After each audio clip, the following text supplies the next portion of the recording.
कूजन्तं राम रामेति मधुरं मधुराक्षरम् आरुह्य कविताशाखां वन्दे वाल्मीकिकोकिलम्। वन्दे वाल्मीकिकोकिलम् ऋषि वाल्मीकि को प्रार्थना कराई। आदि कवि वाल्मीकि प्रशंसा करी गुणगान करी ऋषि कौशिक बोले विश्वामित्र कौन कहले मु वंदना करुछि वंदे वाल्मीकि कोकिलम वाल्मीकि रूपक वाल्मीकि नामधारी कोइली को वंदना करुछि। से कोइली क्यों डालरे बसी ना कविता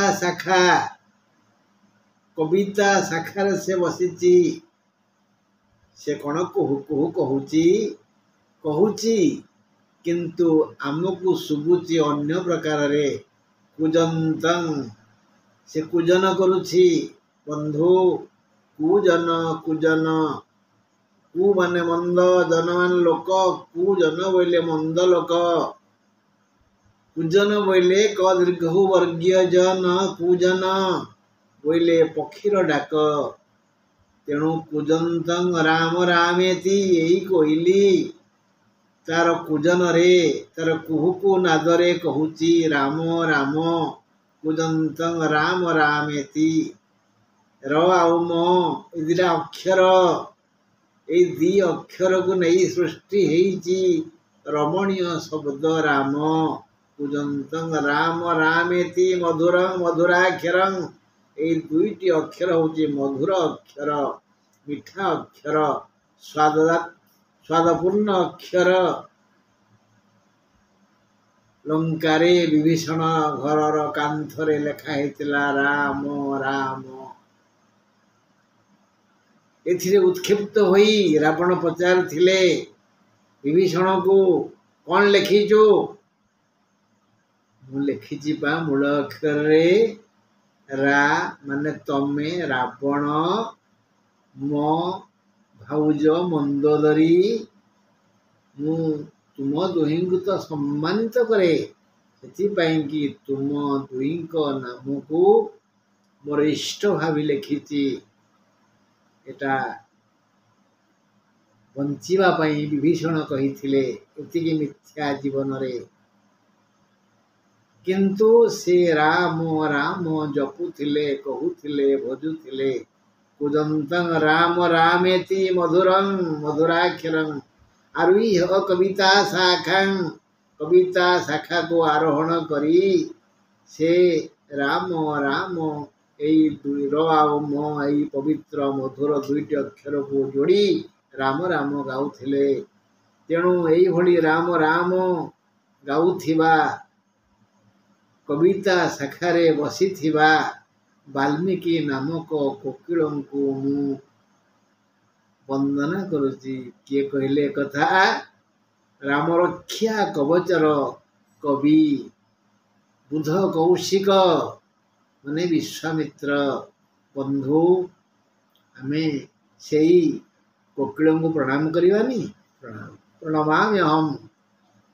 तुला राशिर भल मंद विषय आलोचना करिबा दे यार शुभ बार है बुधवार शुक्रवार शुभ रंग है धला और नारंगी शुभ संख्या है 1 2 4 6 7 तापरे घात बार है गुरुवार ता पड़ो सेप्टेम्बर 19 26 रे अक्टोबर 3 10 17 रे घात चंद्र तृतीय चंद्र धनु यह पड़ो अक्टोबर 9 10 11 रे घात नक्षत्र हतविषा सेप्टेम्बर 16 रे घात तिथि द्वादशी सेप्टेम्बर 12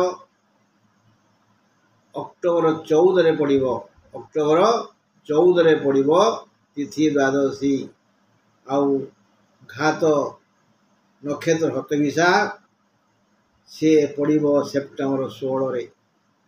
बंधु आमे ତୁଳା ରାଶିର ଭଲ ମନ୍ଦ ବିଷୟରେ ଆଉ ଦୁଇ ପଦ ଆଲୋଚନା କରିଦେବା।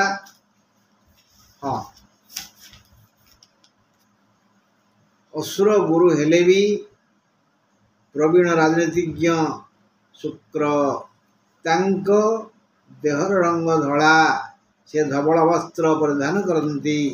ତେଣୁ ତୁଳା ରାଶିର ଲୋକେ ଓ ବୃଷ ରାଶିର ଲୋକେ ଧଳା ରଙ୍ଗକୁ ଆଦର କରିବା ଉଚିତ। ଦେଖନ୍ତୁ ନା, ମୁଁ ସେଥିପାଇଁ ପୁରା ଧଳା ଗାମୁଛା ଖଣ୍ଡେ କାନ୍ଧରେ ପକେଇଛି। ହଁ, ଅସୁର ଗୁରୁ ହେଲେ ବି ଶୁକ୍ର ଜଣେ ପ୍ରବୀଣ ରାଜନୀତିଜ୍ଞ, ତାଙ୍କ ଦେହର ରଙ୍ଗ ଧଳା, ସେ ଧବଳ ବସ୍ତ୍ର ପରିଧାନ କରନ୍ତି। ଧଳା ରଙ୍ଗ ଯଶର ସଂକେତ। ଏଣୁ ବୃଷ ଓ ତୁଳା ରାଶିର ଲୋକେ ଧଳା ରଙ୍ଗ ପ୍ରତି ଆଗ୍ରହୀ ହେଲେ ମଙ୍ଗଳ ହେବ। ବେଡସିଟ୍, ସ୍କ୍ରିନ୍ ଆଉ ଶୟନ କକ୍ଷର ରଙ୍ଗ ଧଳା ହେଲେ ଭଲ।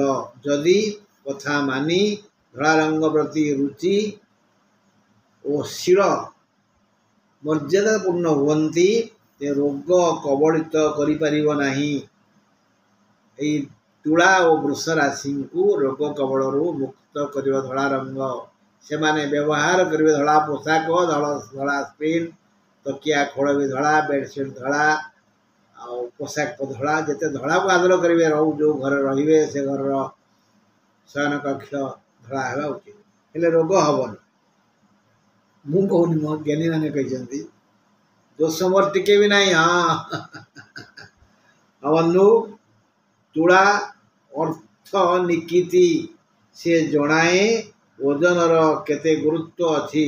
ତୁଳା ରାଶି ଶୁକ୍ରଙ୍କର ମୂଳ ତ୍ରିକୋଣ, ବୃଷ ତାଙ୍କର ଗୃହ, ମୀନରେ ଶୁକ୍ର ଉଚ୍ଚ। ଜାତକରେ ଯଦି ଶୁକ୍ର ତୁଳାରେ ଥାନ୍ତି ବା ମେଷରେ ଥାନ୍ତି, ମେଷରେ ଥିଲେ ତୁଳା ପ୍ରତି ତାଙ୍କର ଦୃଷ୍ଟି ରହିବ, ତେବେ ମୁଣ୍ଡକୁ ସୁଚିନ୍ତା ଆସିବ। ତୁଳା ଯଦି ଲଗ୍ନ, ସେଠାରେ ଶୁକ୍ର ଅଛନ୍ତି, ତେବେ ସୁନ୍ଦର ଜୀବନସାଥୀ ନିଶ୍ଚୟ ମିଳିବ। ପୁରୁଷକୁ ସ୍ତ୍ରୀ ଓ ସ୍ତ୍ରୀ କି ପୁରୁଷ ସୁନ୍ଦର ହେବ। ବଂଶ ରକ୍ଷାକାରୀ ଯୋଗ୍ୟ ସନ୍ତାନ ମଧ୍ୟ ସୃଷ୍ଟି ହେବ ଯଦି ତୁଳାରେ ଶୁକ୍ର ଅଛନ୍ତି ଜାତକରେ। ମାତ୍ର ଶୁକ୍ର ଓ ମଙ୍ଗଳ ଏକତ୍ର ରହିଲେ ବା ପରସ୍ପର ସପ୍ତମରେ ରହିଲେ ଜୀବନ ସାଥୀ ପ୍ରତି ସନ୍ଦେହ ବଢ଼ିଯାଏ। ଶୁକ୍ର ମଙ୍ଗଳଙ୍କର ସମ୍ପର୍କ ଆଦୌ ଭଲ ନୁହେଁ, ରୁଚିକର ନୁହେଁ। ମଙ୍ଗଳ ପରି ରବି ଓ ବୃହସ୍ପତି ଶୁକ୍ରଙ୍କର ଶତ୍ରୁ। ଏଣୁ ଏହି ତିନି ଗ୍ରହରୁ କୌଣସି ଗୋଟିଏ ବା ଦୁଇଟି ଗ୍ରହ ବା ତିନୋଟି ଗ୍ରହ ଠାରୁ ଶୁକ୍ର ଦୂରରେ ରହିଲେ ଭଲ। ତେଣୁ ଏହାକୁ ନେଇ ଆପଣ ଆପଣଙ୍କର ଜାତକ ତର୍ଜମା କରନ୍ତୁ, ଆଲୋଚନା କରନ୍ତୁ। ଭଲ ଫଳ ନିଶ୍ଚୟ ମିଳିବ। ଶୁକ୍ର, ବୁଧ, ରାହୁ ଯଦି ଏକତ୍ରିତ ହୁଅନ୍ତି ଭଲ ଫଳ ନିଶ୍ଚୟ ମିଳିବ। ଶୁକ୍ର, ବୁଧ, ରାହୁ ଓ ଶନି ଯଦି ଏକତ୍ରିତ ହୁଅନ୍ତି, ଶୁକ୍ର, ଶନି, ରାହୁ, ବୁଧ ଯଦି କେନ୍ଦ୍ରରେ ଥାନ୍ତି, ମାନେ ଲଗ୍ନ, ଚତୁର୍ଥ, ସପ୍ତମ, ଦଶମରେ ଥାନ୍ତି, ତାହେଲେ ବ୍ୟକ୍ତି ଜଣେ ଧନିକ ଭାବରେ ପ୍ରତିଷ୍ଠା ଲାଭ କରିବେ। ଏହି ଚାରି ଗ୍ରହରୁ ତିନୋଟି ଗ୍ରହ ଯଦି କେନ୍ଦ୍ରରେ ଥିବେ, ମାନେ ଲଗ୍ନ, ଚତୁର୍ଥ, ସପ୍ତମ, ଦଶମରେ ଥିବେ, ତେବେ ସେ ମଧ୍ୟ ଜଣେ ବିଖ୍ୟାତ ଧନୀ ହେବେ।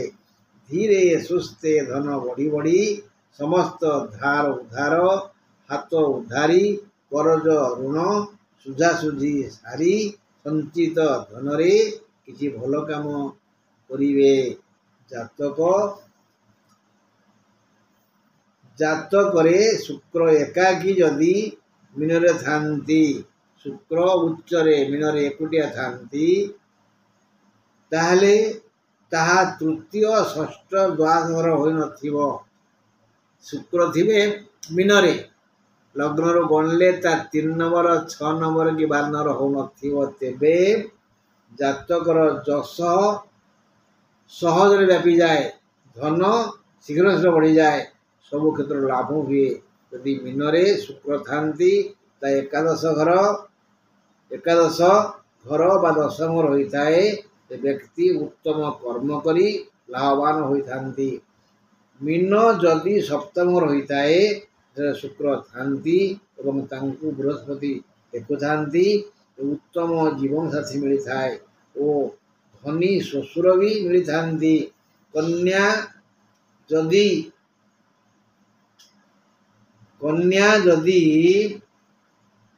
ନବମ ଘର ତେବେ ତୁଳା ହେଲେ ଦଶମ ଘର। ଜାତକରେ କନ୍ୟା ଯଦି ନବମ ଘର ଲଗ୍ନରୁ ଗଣି ଆସିବେ, 9 ଘର ଯଦି କନ୍ୟା, 10ମ ଘର ହେଲେ କିଏ ନା ତୁଳା। ନବମାଧିପତି ବୁଧ ଆଉ ସେ ଯଦି ତୁଳାରେ ଥାନ୍ତି। ଭାଗ୍ୟାଧିପତି କର୍ମରେ ରହିଗଲେ ଆଉ ସେ ଲୋକ ମଧ୍ୟ ଭାଗ୍ୟବାନ। ଯୋଗକୁ ଯଦି ସେଠି ତୁଳାରେ ଶୁକ୍ର ଥାନ୍ତି ଆଉ ବୁଧ ରହିଗଲେ ସେ ମାଟି ଧୋଇଲେ ସୁନା ହେବ। କେତେବେଳେ? ଯେତେବେଳେ ବୁଧ ମହାଦଶାରେ ଶୁକ୍ର ଅନ୍ତର ଆସିବ ବା ଶୁକ୍ର ମହାଦଶାରେ ବୁଧ ଅନ୍ତର ଆସିବ। ସେମାନେ ପାଣିଆ ପଙ୍କରେ ସୁନ୍ଦର ମୂର୍ତ୍ତି କରିପାରିବେ, ଜୀବନରେ ସବୁ ସୁଖ ଅର୍ଜନ କରିପାରିବେ। କାରଣ ଭାଗ୍ୟାଧିପତି ଓ କେନ୍ଦ୍ରାଧିପତି ଏହି ଶୁଭ ଫଳ ଦେଇଥାନ୍ତି। ତେବେ ଏହି ଜାତକ ଏକ ଭାଗ୍ୟବାନ ଜାତକ ବୋଲି ବୁଝିବାକୁ ପଡ଼ିବ। ଲଗ୍ନ ଘର ଯଦି ତୁଳା ଏବଂ ସେଠାରେ ଶୁକ୍ର ଅଛନ୍ତି, ତେବେ ଏହି ଜାତକ ବହୁ କୁଟୁମ୍ବୀ, କଳା ବିଦ୍ୟା ନିପୁଣ ଓ ଶାସ୍ତ୍ରବିତ ହୋଇଥାନ୍ତି। କ'ଣ କହିଲି? ଯେ ଯଦି ଲଗ୍ନ ହେଇଥାଏ ତୁଳା ଆଉ ସେଠି ଶୁକ୍ର ଥାନ୍ତି, ତାହେଲେ ତାଙ୍କର ଏକ ବଡ଼ ପରିବାର ହୁଏ। ସେ କଳା ବିଦ୍ୟାରେ ନିପୁଣ ହୁଅନ୍ତି, ତେଣେ ପ୍ରବୀଣ ଶାସ୍ତ୍ରବିତ ହୁଅନ୍ତି। ଆପଣ ଟିକେ ଆପଣ ଜାତକ ଦେଖନ୍ତୁ ନା, ଆପଣଙ୍କର ତୁଳା ଘର ଆଉ ଶୁକ୍ର ଗ୍ରହ ଏ ଦିହେଁ କିଭଳି କେଉଁଠି କେମିତି ଅଛନ୍ତି। ଯଦି ସନ୍ଦେହ ହୁଏ ମୋ ସହ ଯୋଗାଯୋଗ କରିବେ ଓ ମୋର ଫୋନ୍ ନମ୍ବର ହେଲା 8093535583। ମୁଁ କୁଳମଣି ପଣ୍ଡା, ଆପଣଙ୍କର ବନ୍ଧୁ। ମୋ ଗ୍ରାମ ବରାଣ୍ଡୋ, ପୋଷ୍ଟ ବାରୋ, ଜିଲ୍ଲା କେନ୍ଦ୍ରାପଡ଼ା, ରାଜ୍ୟ ଓଡ଼ିଶା। ରହିଲି ବନ୍ଧୁ, ନମସ୍କାର।